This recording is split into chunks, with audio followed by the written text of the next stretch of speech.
Assalamualaikum warahmatullahi wabarakatuh. Pada kesempatan ini saya dengan kelompok saya akan sedikit mereview tentang yaitu mesin pemarut kelapa ataupun latar belakang dari penciptaan mesin ini, yaitu bagaimana kita lihat masalah-masalah yang ada di masyarakat, seperti contohnya dalam proses pembuatan minyak di mana membutuhkan minyak kelapa.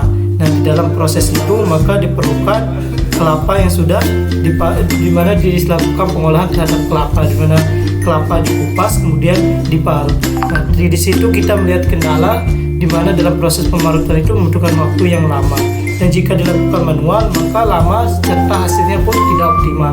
Oleh karena itu yang melatar belakangi kenapa kira-kira mesin ini dibuat. Kemudian mengenai rancangan mesin, seperti yang telah dikatakan bahwa ini merupakan mesin pemarut kelapa otomatis yang dimana tujuan perancangannya adalah untuk memudahkan dalam proses pemarutan kelapa. Sedangkan untuk mekanismenya sendiri, nanti mesin ini akan memproses kelapa yang sudah dikupas, akan diproses di dalam mesin dikeluarkan dalam bentuk serbuk parutan kelapa digunakan untuk peruntukannya masing-masing.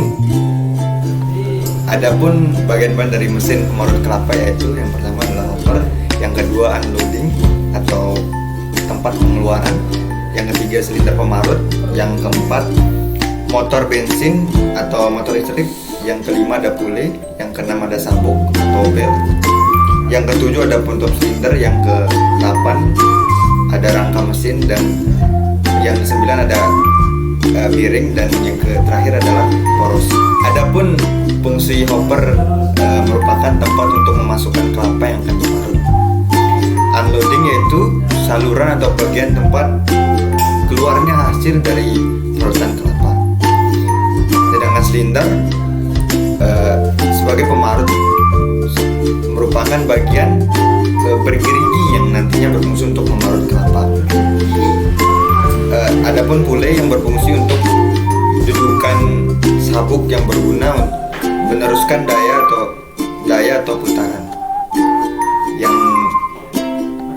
seterusnya adalah motor mesin atau motor listrik yang berfungsi sebagai tenaga penggerak.